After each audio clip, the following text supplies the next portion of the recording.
Assalamualaikum warahmatullahi wabarakatuh. Alhamdulillahirabbil alamin. Wassalatu wassalamu ala asrafil anbiya'i wal mursalin wa ala alihi washabbihi ajmain. Asyhadu an la ilaha illallah wahdahu la syarikalah wa asyhadu anna Muhammadan abduhu wa rasuluh. Amma ba'du.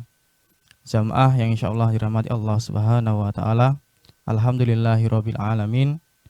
Pada kesempatan siang hari ini kita masih diberikan kesempatan oleh Allah untuk berusaha bersama, dan insya Allah kita akan lanjutkan materi parenting Islami pada pagi hari ini. Di samping kiri saya sudah ada pemateri, yaitu Ustadz Abdurrahman Anajah. Beliau adalah Kepala Sekolah SMP Al-Qalam Muhammadiyah Gemolong. Jamaah yang insya Allah dirahmati Allah Subhanahu wa taala, pada kesempatan kali ini kita akan melanjutkan episode materi parenting Islami, yaitu tentang pendidikan anak usia 4 tahun hingga 10 tahun. Untuk selanjutnya, mari kita simak paparan materi bagaimana cara mendidik anak yaitu usia 4 tahun hingga 10 tahun. Kepada Ustadz Abdurrahman Anajah, kami persilakan. Bismillahirrahmanirrahim. Assalamualaikum warahmatullahi wabarakatuh. Alhamdulillahirabbil alamin. Wa bihi nasta'inu ala umuri dunya waddin wa ala alihi wa sahbihi ajmain wa ba'du. Para pemirsa, para soimin dan soimat yang semoga dirahmati dan diberkahi oleh Allah Subhanahu wa taala. Di bulan Ramadan ini, semoga Allah Subhanahu wa taala memberikan kekuatan kepada kita untuk tetap produktif dengan amal soleh kita, sekalipun kita masih berada di pandemik virus COVID-19. Ya, mudah-mudahan kita bisa mengambil banyak pelajaran dari Allah turunkan berupa virus ini. Tentu ini tidak diturunkan dengan sia-sia. Allah katakan, Rabbana ma khalaqta hadza batila subhanaka faqina adzabannar. Ya Allah, Engkau tidak menciptakan ini dengan sia-sia. Maha suci Engkau, dan aku mohon kepadamu untuk terhindar dari siksa neraka. Selanjutnya kita akan lanjutkan kaji kita tentang parenting Islam, yang pada kali ini dan episode selanjutnya nanti kita akan membahas tentang bagaimana kita mensikapi mendidik anak-anak kita di usia 4-10 tahun. Sebagaimana Ali ibnu Abi Thalib mengatakan bahwa anak itu untuk 0-7 tahun itu ibaratnya mereka adalah seperti seorang raja. Raja itu ya sabdo pangandikone tan kena wolawali, kalau orang Jawa bilang begitu. Artinya apa yang menjadi perkataannya itu harus dipenuhi. Ya, nek istilah ya nek minta itu ya sak dek sak nyet. Perintai seperti komandan. Ya, itu terhadap orang tua, karena memang begitulah di usia itu ya, anak-anak masih seperti raja. Nah, kalau kita mampu memperlakukan mereka seperti raja, nah, di saatnya nanti maka dia pun akan memperlakukan kita sebagai juga seperti seorang raja. Ya, kita sebagai orang tua nanti akan diperlakukan seperti raja, begitu. Nah, langsung saja. Jadi kali ini kita masih dari satu buku yang kita sarikan dari buku Atfalul Muslimin Kaifa Rabbahum Nabiun Amin. Jadi diterjemahkan menjadi tahapan mendidik anak teladan Rasulullah Sallallahu Alaihi Wasallam yang dikarang oleh Jamal Abdurrahman.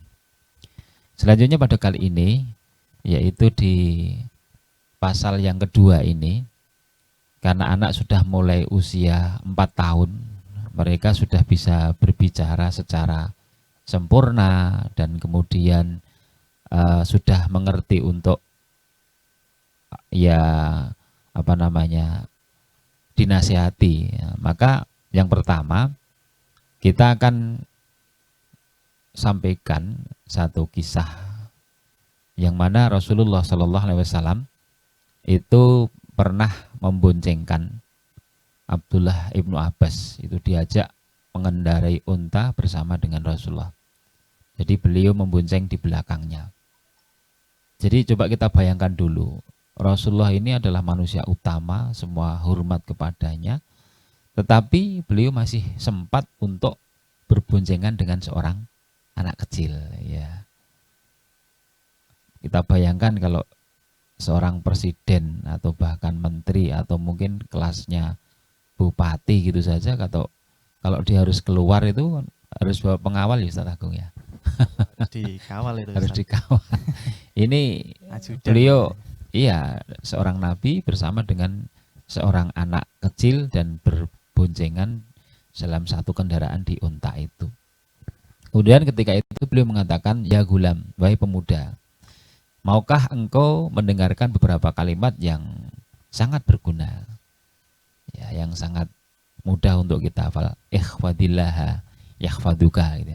Jagalah Allah, pasti Allah akan menjagamu, dan seterusnya. Ini kita ambil satu itu. Nah, dari kisah ini, baik saya bacakan dulu Rasulullah ketika itu mengatakan, jagalah Allah, pasti Allah akan menjagamu. Kemudian yang kedua, jagalah Allah Subhanahu wa taala, larangan-larangannya, engkau akan mendapatinya selalu dekat di hadapan engkau. Kemudian kenalilah Allah dalam sukamu, Allah akan mengenal engkau dalam dukamu. Bila engkau minta, maka mintalah kamu kepada Allah. Jika engkau memerlukan pertolongan, bermohonlah kepada Allah. Semua hal kejadian telah ditulis. Ketahuilah seandainya semua makhluk bersepakat untuk membuatmu dengan apa-apa yang tidak Allah takdirkan kepadamu, mereka tidak akan mampu membuatmu. Bila mereka berencana menghalang-halangimu, engkau dalam mendapatkan apa-apa yang Allah takdirkan untukmu, mereka pun tidak akan mampu melakukannya. Segala perbuatanmu kerjakanlah dengan keyakinan dan keikhlasan. Ketahuilah, bersabarlah dalam musibah itu akan menemui hasil yang baik, dan kemenangan itu dicapai dengan kesabaran. Kesuksesan sering melalui sebelumnya kesukaran, dan kemudian tiba setelah kesulitan. Jadi dari kisah ini Rasulullah memboncengkan sahabat yang masih kecil. Ini adalah bisa kita ambil pengertian. Yang pertama, anak kecil itu diberi kesempatan untuk bergaul dengan orang dewasa, ya, bergaul dengan orang dewasa. Apa tujuannya mereka bisa bergaul dengan orang dewasa? Maaf sebelum itu ya. Jadi ini bukan tua ya, tapi dewasa. Karena beda antara tua dengan dewasa. Kalau tua itu cukup dengan bertambahnya usia, itu jadi tua. Tetapi kalau dewasa itu bertambahnya ilmu, kemudian bertambahnya hikmah. Bertambahnya hikmah. Sehingga ini yang dimaksud pelajaran Rasulullah ini adalah memberi kesempatan kepada anak untuk bergaul langsung dengan orang dewasa. Karena dewasa ini mampu mengarahkan, mampu memberi contoh, dan mampu juga mengayomi, begitu. Ini pelajaran yang pertama. Tidak kemudian kita katakan misalnya, usah cilik kono awor karo bocah kono, tidak seperti itu. Justru malah mereka diberi kesempatan untuk bergaul menimba ilmu dari orang yang lebih dewasa. Ini pelajaran yang pertama. Kemudian memboncengkan di depan dan belakang. Ini tentu membangun kebersamaan, ya, kebersamaan tidak antara top down, atas dan bawah begitu, atasan dengan bawahan, tetapi justru ini ada kebersamaan yang terbangun, sejak kecil gitu ya, sehingga memang keakraban itu tetap ada, tetapi akrab dalam arti mereka tetap masih dalam batas-batas tertentu memberikan semacam penghormatan gitu ya. Ini pelajaran yang kita ambil dari kisah tadi. Kemudian juga ketika kita memberikan pengajaran, pembelajaran kepada anak, itu perlu timing, Ustadz Agung. Waktu yang tepat. Waktu yang tepat apa? Ya tadi diajak pergi tidak formal di depan belakang ada meja, ada kursi, tidak seperti itu. Tetapi justru ketika anak ini kita ajak main di atas kuda, kemudian sambil melihat pemandangan yang sejuk, yang melihat pohon-pohon daun-daun yang hijau, seperti itu, sehingga anak ini juga kondisinya mungkin mood gitu ya untuk menerima satu nasihat. Ya, mereka merasa nyaman ya, tidak formal sekali gitu ya. Apalagi anak disuruh duduk, lu gone gini, tak ada nih. Tidak seperti itu. Tetapi justru mereka anak ketika kondisi seperti ini siap untuk menerima nasihat. Ya terkadang jen sewu ya, maaf ya, bagi kita orang tua itu ketika melihat perilaku anak yang mungkin tidak cocok dengan diri kita, itu kan kita serta-merta langsung mengingatkan, bocah kaya ngono, tidak. Tetapi justru ini perkara yang sangat penting ya, ikhfadillah yahfaduka, jagalah Allah, Allah akan menjagamu. Ini disampaikan, diselipkan di saat memang anak ini dalam kondisi santai sambil menikmati indahnya alam, ya berboncengan gitu ya. Itu ternyata Rasulullah ini seorang luar biasa ya, seorang guru yang hebat sekali, ketika memberi nasihat pun masih harus memberikan contoh kepada kita seperti itu. Jadi sekali lagi ini dilaksanakan dengan santai, tidak terlalu formal, di alam terbuka, sehingga pikirannya memang bersih begitu ya. Kemudian juga memberikan nasihat itu sesuai dengan usia dan kecerdasan anak itu sendiri. Jadi Rasulullah bersabda, khatibun nasa ala qadri ukulihim. Jadi serulah manusia sesuai dengan kadar pemikirannya. Jadi memang begitulah, kalau bahasa komunikasi itu bisa dicerna gitu loh. Artinya kalau dicerna kan sampai kepada yang kita atau objek yang kita ajak berbicara, tidak terlalu muluk-muluk. Jadi itulah Rasulullah itu mempunyai sifat namanya jawamiul kalim, Ustaz Agung. Jawamiul kalim itu adalah satu perkataan yang singkat, yang padat, yang bisa dipahami oleh seluruh kalangan. Dan itu tidak mudah. Jadi lebih mudah dipahami. Iya, terkadang kan ada orang pinter, ada seorang dosen yang S2, S3 itu bahasanya melambungnya, hanya bisa dicerna oleh orang-orang yang berpendidikan saja gitu ya. Tapi ini begitulah kelebihan yang Allah berikan kepada Rasulullah itu, jawamiul kalim itu. Jadi perkataan beliau itu mudah sekali untuk difahami ya, difahami nek cara Jawane cekak aos gitu ya, cekak sedikit tapi penuh arti, sikat padat dan jelas dan bisa dipahami. Ini memerlukan apa ya? Memerlukan kecerdasan kita. Kita mau bicara itu dengan nek ono istilah Jawa lagi, maaf kalau saya pakai idiom-idiom Jawa, itu ya empan papan ya. Empan papan itu maknanya juga kita di mana kita berbicara, kemudian kepada siapa kita harus mengungkapkan kata-kata itu, dalam keadaan apa, ini harus dipertimbangkan. Jadi sekali lagi ini contoh dari Rasulullah SAW. Kemudian metode pengajaran dengan dialog, ya, dialog langsung. Ya gulam itu kan panggilan sayang kepada anak gitu ya. Jadi ya gulam itu panggilan sayang kepada anak. Misalnya kalau bahasa Jawa ya le cah bagus, le pondok gitu ya kalau bahasa Jawanya. Wahai anakku yang aku cintai, itu kan ada memanusiakan anak itu sendiri, mengangkat anak itu, tidak kemudian langsung mencerca dengan berbagai macam memojokkan misalnya ketika dia salah, enggak, tapi ini dia tetap diajak dialog dengan bahasa yang sangat lembut ini ya, ngajar langsung. Kemudian ternyata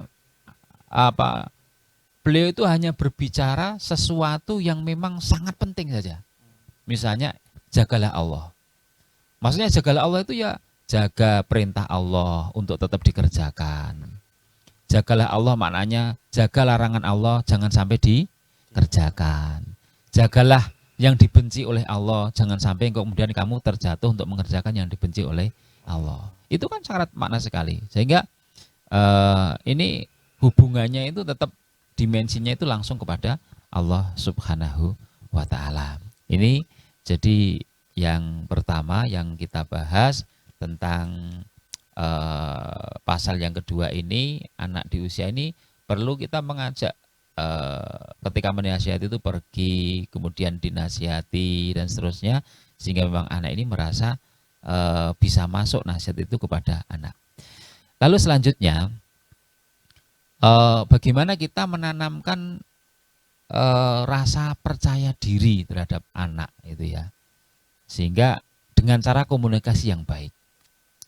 Ada perkataan begini, ketika anak itu dibesarkan dengan dipuji, maka dia akan menjadi orang yang percaya diri. Tapi ketika anak itu dibesarkan dengan dicaci, maka dia akan minder, akan mempunyai sifat inferiority kompleks atau merasa rendah diri, bukan rendah hati ya, seperti itu. Maka sebenarnya ini sangat penting pujian ini ya, dengan ungkapan-ungkapan, dengan kalimat-kalimat yang sangat baik, termasuk yang dapat menumbuhkan rasa percaya diri dalam diri anak. Ini dapat meningkatkan semangat spiritual serta dapat memperbaiki kondisi psikologisnya dengan cara berkomunikasi. Misalnya satu, dengan memanggil ya. Memanggil dengan panggilan yang paling disukai oleh anak itu. Kan biasa ya kalau seusia anak kecil itu. Anak 4-10 tahun itu kan nek jone arak-arakan itu ya, arak-arakan itu. Namanya itu mungkin terkadang malah tidak tahu. Yang terkenali malah nama sebutan ya. Parapane. Lah nek parapane iki sing elek kan ya tentu enggak baik ya. Jadi di tempat kami itu ada anak itu panggilannya itu telur. saya ini loh, ini siapa namanya? Padahal itu namanya itu kan pakai akhirnya itu, kata akhirnya itu pakai, kalau nama Jawa kan ada noto gitu kan. Noto itu kan nama terakhir pakai no gitu kan. Lah no itu kan kemudian dipleseti jadi noglok kan begitu. Karena noglok itu jadi akhirnya ngendok akhirnya jadi telur gitu. Panggilan terakhir itu telur, kan ada rentetannya. Ini yang pertama, memanggil dengan menyebut nama yang paling disukai. Ataupun kalau ngasih gelar ya, gelar pun ya gelar yang disukai oleh anak. Misalnya kalau Rasulullah itu pernah memberi gelar kepada Ali ibnu Abi Thalib itu dengan Abu Turab ya, bapak yang berdebu. Itu kalau sudah dewasa ya. Karena beliau ketika itu memang sedang ada masalah dengan Ibu Fatimah itu, Sayyidah Fatimah. Kemudian karena seorang soleh itu larinya ke masjid, beliau sholat gitu lah. Ketika sholat, karena masjid Nabawi ketika itu tidak seperti sekarang, masih pasir gitu kan, sehingga di dahinya ini ada debu. Kemudian beliau bangunkan, kemudian beliau usap debu itu sambil mengatakan ya Abat Turab, baik bapak yang berdebu. Itu panggilan yang baik, yang beliau juga senang. Abu Hurairah itu juga dipanggil Abu Hurairah, itu sebenarnya bapaknya kucing, karena di mana-mana dia itu bawa kucing kecil gitu ya. Atau jadi silakanlah lakop atau panggilan-panggilan yang itu menjadi anak itu semakin percaya diri. Ya, ini calon presiden misalnya gitu. Kalau sekarang aja gedok presiden. Mengapa kita tidak menggelari anak kita calon presiden? Itu kan bagian dari doa kita kan, gitu. Wah, ini calon imam masjid al-haram misalnya begitu. Calon hafid itu kan menumbuhkan semacam kebanggaan atau kesukaan kepada anak. Ini sangat penting menurut saya.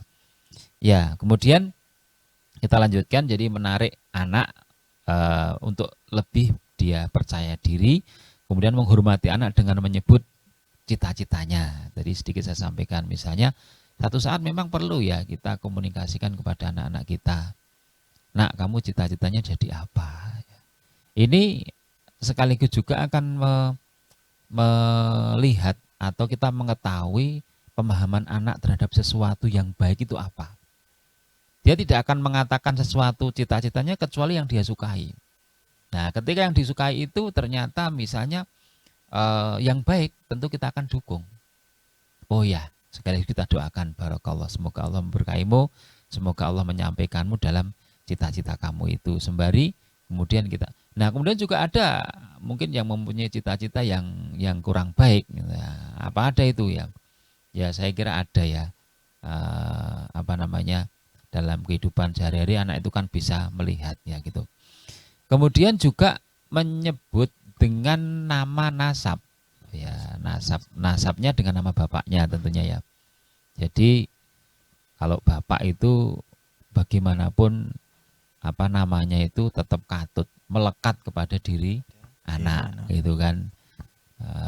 Sekalipun misalnya ada seorang anak perempuan yang sudah menikah, itu tetap bintinya itu binti ayahnya, ya. Cuman kebiasaan yang terjadi di negara kita ini, ketika seorang wanita itu sudah menikah, biasanya kan disebut dengan namanya juga dengan nama suaminya. Misalnya